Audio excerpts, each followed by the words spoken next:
How's it going, everybody? Welcome back to the channel. Today we're looking at another product from Bowser, and this is a product I've been looking forward to for a little while now.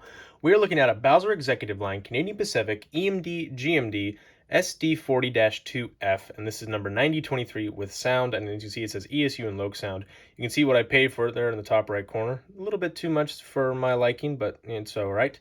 And as you see here, it is in this lovely Bowser box, and we're going to slide it open, and look, the locomotive is already out of the box because, well, Bowser and Atlas, they like to screw their locomotives into place with bulkheads, and, well, I have a history with Bowser locomotives, so we're going to just go ahead and jump right into the history here on Elvis Junction Reviews.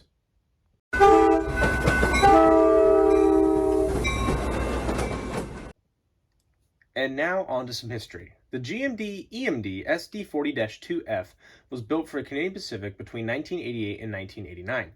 Fundamentally, they are an SD40-2, but with a full cowl body. Painted in CP's Action Red paint scheme at the time, they were given the nickname Red Barns by rail fans. Now, the history of these is a little complicated from what I was doing all my research from. Supposedly in 2012 they were retired, even though some of them were sent to the Central Maine and Quebec Railroad. But I have seen footage as of 2023 of several of these SD40-2Fs working in the yards, serving on locals, and also running transfer runs to different rail companies' yards. Like this, like our locomotive here, 9023. In 2023, it was filmed with two other SD40-2Fs working this grain silo. So I don't exactly know how accurate, and I'm not sure how many of these have been retired, how many are still around. So if anybody that lives in Canada or knows a lot about these locomotives, please let me know in the comments, because I'd really like to know what has happened to all these locomotives. I hope none of them have been scrapped or anything. But anyway, our locomotive here, 9023, was built in December of 1988 in the Action Red paint scheme. And sometime after 2015, it was painted into the Canadian Pacific's Beaver paint scheme, which we have here today. All right, so now with history out of the way, let's get into some details, starting with the front. Alrighty, so we're currently looking at the front of the locomotive. Starting at the top here, work our way down the bottom as we always do. At the very top, you can see the forehead-mounted steel bell right here, which is a very nice addition to these locomotives. It's fairly rare nowadays to see a forehead-mounted steel bell or any kind of bell on the just above the cab windows of a locomotive. I believe the last time this was ever implemented was on BC Rail's Dash 9s. But anyway, we have two grab irons just to the left and right of these bells, right here and right here. We have three windshields, one right here, one in the direct center, and one right there. And as you can see, they all have separately applied windshield wipers right here, and right here as well.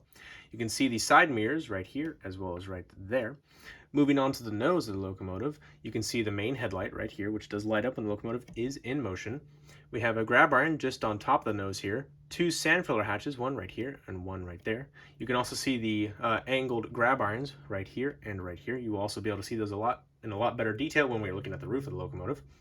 We have grab irons that work their way from the top of the nose down to the walkway here. We have our class lights, and I will explain in the sound demo of the video how they work. But anyway, we have white, green, and red, and it's the same on either side, but just reversed. And they do light up with a specific function on your remote. We have a porthole right here on the door, which is very interesting, very unique to these locomotives. We have our number boards that say 9023. I do not remember if they light up or not, but you will see in the sound demo if they do. We have CP right there in the front of the nose, and you can't see it, but behind this MU socket is a sticker to indicate that there's a fire extinguisher inside the locomotive. And just underneath this handrail, you can see there's this little sticker that indicates there's a first aid kit inside the locomotive as well. So we have our handrails here, as well as this is not the handrail, this is actually a grab iron on the side of the handrail here. You will be able to see it when you look at the side. We have our anti-climber right here, as well as our ditch lights that do operate when the locomotive is in motion. There is a non-illegible sticker right there, just above the coupler cup bar, and you can see the white painted grips of the coupler cup bar right here, as well as right there, and you can see the coupler cup bar just barely. Oops, you can see two handrails just below the ditch lights that are supposed to be on top of the snowplow. Here is the snowplow, by the way, and here is our coupler right here. I believe this is a Katy, or it's a wannabe Katy coupler, but it is made out of metal. We have 3 MU cables on either side of that coupler. We've got 3 here, as well as 3 here, and 2 air brake hoses, one right here and one right here. All right, so now let's look at some rear detail.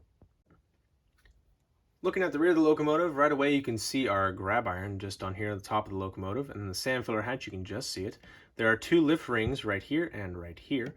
You can see numbers right here, 9023, on either side of the angled part of the rear of the locomotive. Grab irons that work their way from the top of the back of the locomotive to the walkway here. Here's our rear-mounted headlight that operates when the locomotive is in motion. Another illegible sticker right here. Here is the rear door to access the inside of the locomotive if you need to access the engine. There's a porthole as well right here, and another illegible sticker right here as well. There's another grab iron just right there, as you can see. Here is our walkway light that does not light up. Our handrails, another MU socket, our rear anti-climber, the coupler cup bar right here, and some more illegible stickers as well. The coupler, some spare knuckles in case you do break a knuckle while you're moving around. 3 MU cables right here, around right here. And then you can see the air brake hoses right here and right here. All right, so now let's look at some side detail. Looking at the side of the locomotive now, you can really see that steel bell that I mentioned earlier right here as well. And there's the handrail that I had mentioned earlier. You can see the steps that lead up to the forward walkway right here, and the large F to indicate this is the front of the locomotive. You can actually see inside the cab here, which you can see has details.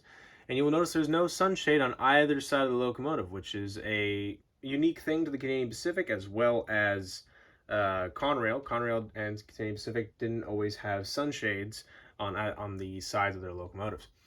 Here's the number right here, 9023, and as you can see, it has SD40-2F directly below it, as well as DRF-30. That is the CP's own designation of this locomotive.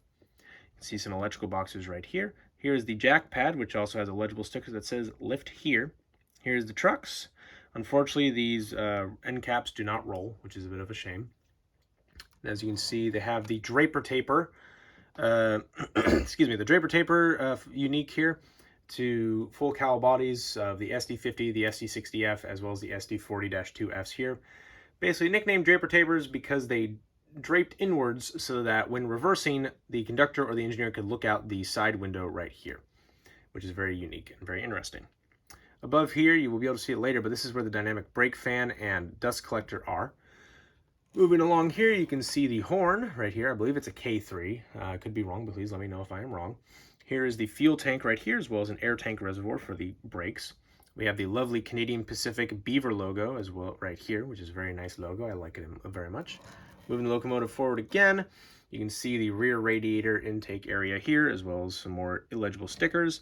The rear truck, as well as another jack pad, and it says lift here, and a illegible writing right there. And you can see the rear walkway right here. It's essentially the same on the other side, the only difference being a few things actually. Oops. You can actually now see that grab iron that I mentioned earlier right there. You can see it right there. As we move the locomotive along, you can see the draper taper function, as well as another door to access the electrical area of the locomotive, and it has grab irons right here, and there's a little door handle as well as another porthole. And you can see steps on top of the fuel tank that lead up to that door. And you can see some more illegible writing right here. And as we move the locomotive again more forward, you can see a real chain right here, which is very nice, and I do appreciate that Bowser and Atlas do that. It does look very cool indeed. And I forgot to mention this earlier, but you can see a sand hose right here. So if you're lacking traction, you can put sand on the rails, which helps give you grip and tractive adhesion and all that. All right, so now let's look at the roof of the locomotive. Looking at the roof of the locomotive, you can see the antenna array, 5 different antennas right here, as you can see, 4 that are nicely symmetrical, and then 1 directly in the middle of those. Here's the dynamic brake fan area, as well as the dust collector. And as we move the locomotive forward, you can see the exhaust, which looks like it's falling off, but I don't believe so. We have up here a series of lift rings. You can see so many lift rings on the top of this locomotive. As a full cowl body, you need to be able to lift all of it off without it breaking and snapping. There's this long piece of metal. I'm not sure what that is, so if somebody could please let me know, I would appreciate that. Then we move forward again. There's a cover on top of this one one brake fan right here. Sorry, radiator fan right here. And then we have two radiator fans directly behind it, as well as that sound filler hatch and that rear mounted grab iron. Alrighty, so now let's get into the sound demo of this video. Alrighty, so we have the locomotive here up on the test track, so let's go ahead and put some power onto the track here.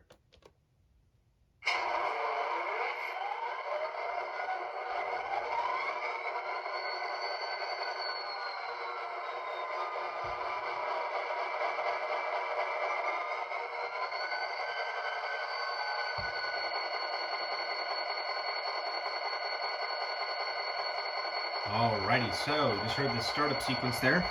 So let's just go through a few features here. F0 is the main headlight. Well, first of all, let's put it in forward so you can see it. There you go, you can see it is on. F6 for loc sound decoders is the ditch lights. There they are. F1 is a bell.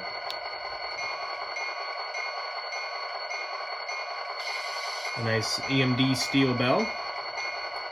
F2 is the horn.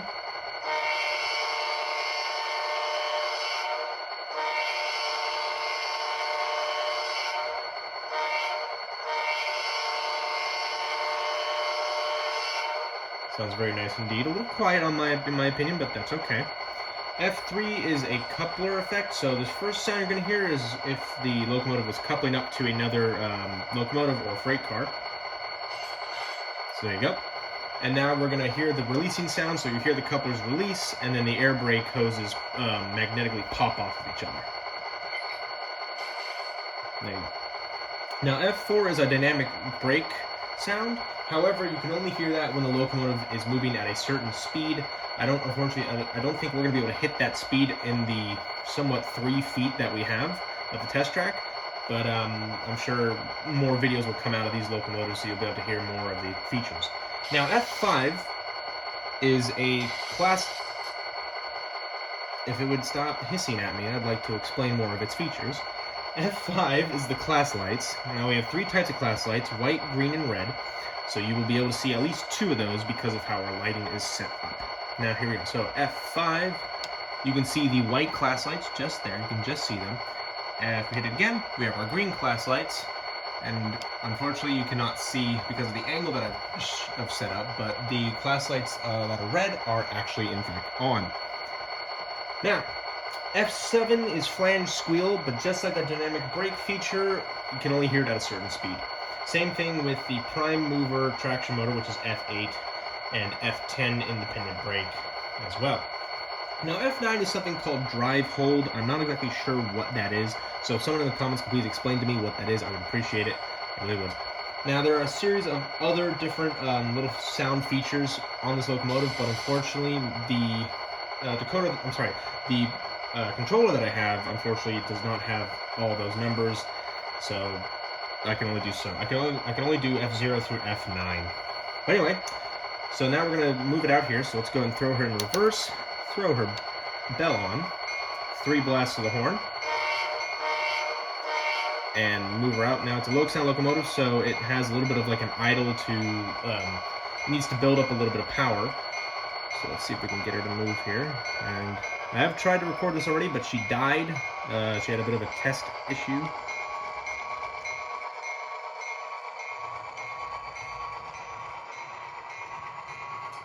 See if she goes out here again.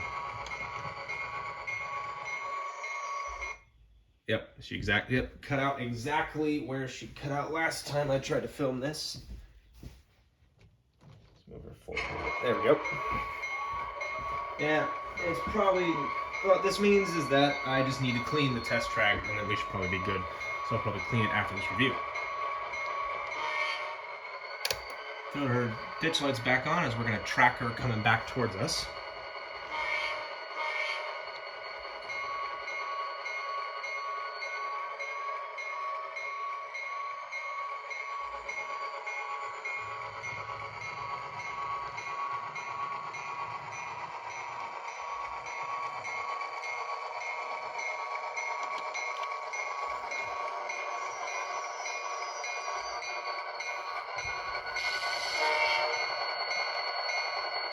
Alrighty, so let's turn off her ditch lights there, then the main headlight, and now we're going to hit F0 to turn off the prime mover.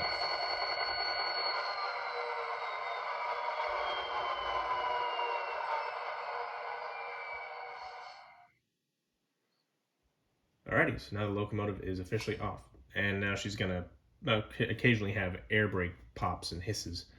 So let's go ahead and throw that. I'm going to turn that on because I like that, and we're just going to turn off the locomotive there. Alright, so now let's get into my final thoughts. So overall, I think this is a very good looking locomotive. My only gripe with it is that it's very in the weight department, it's rather light, and I'm not really a big fan of that. So it kind of worries me about how well this locomotive will pull. So if you're actually going to buy one of these, I recommend that you not really run it by itself. I recommend you get another locomotive to pair it with so that you have better tractive effort with your locomotives. But still, it's a very good looking locomotive, and I highly recommend it. It looks great. It looks aesthetically great. It also sounds great as well. And so I bought mine at my local hobby shop for, as you saw, how much they did, but that's okay. But anyway, thank you very much for watching. If you enjoyed this video, please hit that like button. Also subscribe if you have not, and hit the notification bell to see what I have to upload next. But anyway, thank you very much for watching, and I'll see you guys in the next video. Bye for now.